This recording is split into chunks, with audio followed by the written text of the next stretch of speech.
Dans son tout dernier livre, l'un des plus grands esprits de notre temps, Stephen Hawking, a voulu nous laisser un message qui s'attaque aux questions les plus profondes que l'humanité se soit jamais posées.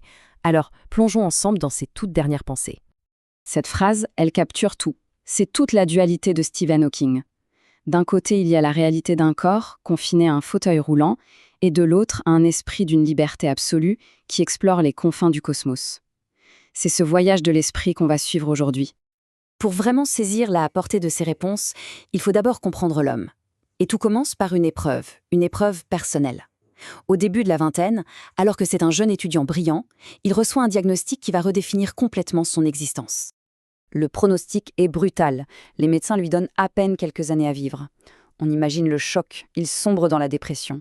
À quoi bon continuer un doctorat si on risque de ne jamais le finir? C'est une question terrible. Et c'est là que tout bascule. Ce changement radical de perspective, ça a tout changé. Au lieu du désespoir, il trouve un nouvel élan, une sorte d'urgence de vivre et surtout de comprendre. Face à sa propre finitude, il se lance dans la quête des plus grandes réponses possibles.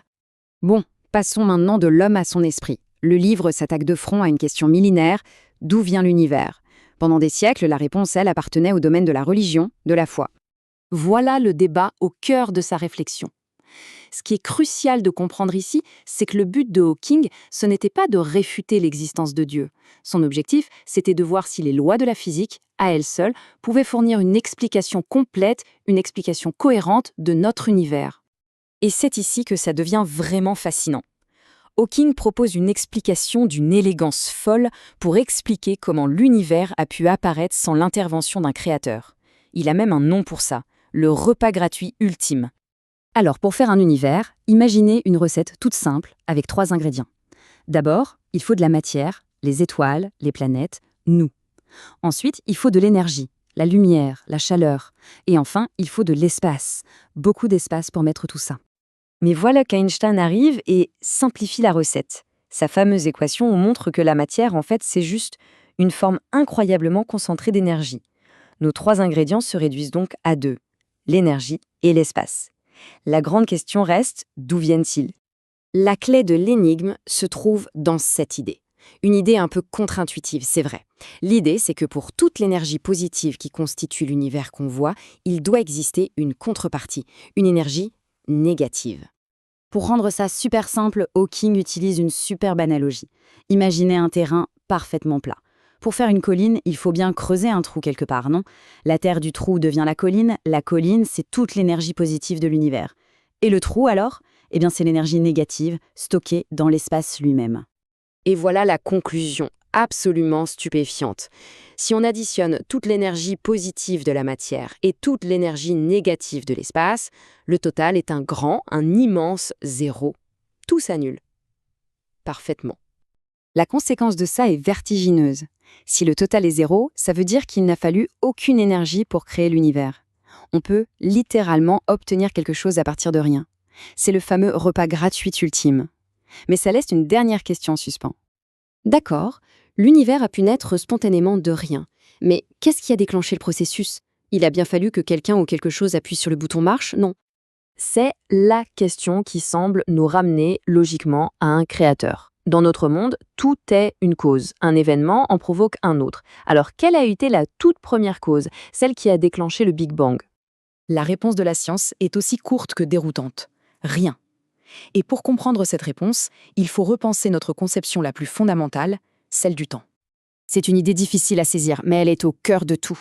Le temps, ce n'est pas une horloge éternelle qui a toujours tourné. Le temps est une dimension de l'univers, comme l'espace. Il est né avec l'univers, pas avant. Au tout premier instant, l'univers était ce qu'on appelle une singularité, un point infiniment petit et dense. Et la théorie de la relativité d'Einstein nous apprend qu'au cœur d'une singularité, le temps cesse d'exister. Il n'y a donc pas d'avant le Big Bang. L'analogie de Hawking est juste parfaite pour comprendre ça. La Terre est une sphère, elle n'a pas de bord. Demander où se trouve le bord de la Terre, c'est une question qui n'a aucun sens. Eh bien, de la même manière, demander ce qu'il y avait avant le début du temps est une question qui est scientifiquement vide de sens. Et s'il n'y a pas de temps, il ne peut pas y avoir de cause. Alors, que retenir de ce voyage aux origines du temps et de l'espace? Parce que les conclusions de Hawking, ce n'est pas que de la physique théorique, loin de là. Elles touchent à notre place dans l'univers. Pour Hawking, un univers sans créateur, ce n'est pas un univers vide de sens. Au contraire, ça mène à un profond sentiment d'émerveillement, de gratitude. Notre existence, fruit des lois de la nature, devient d'autant plus précieuse. C'est un véritable triomphe de la conscience. Son message final est donc un appel à l'humanité.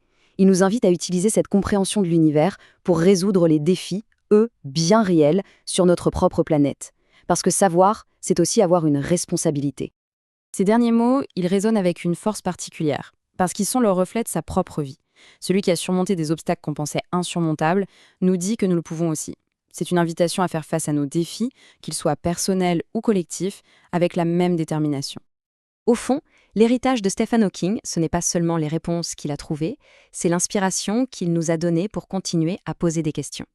Alors que cette exploration s'achève, la véritable question reste ouverte. Quelle sera la prochaine grande question à laquelle l'humanité s'attaquera ?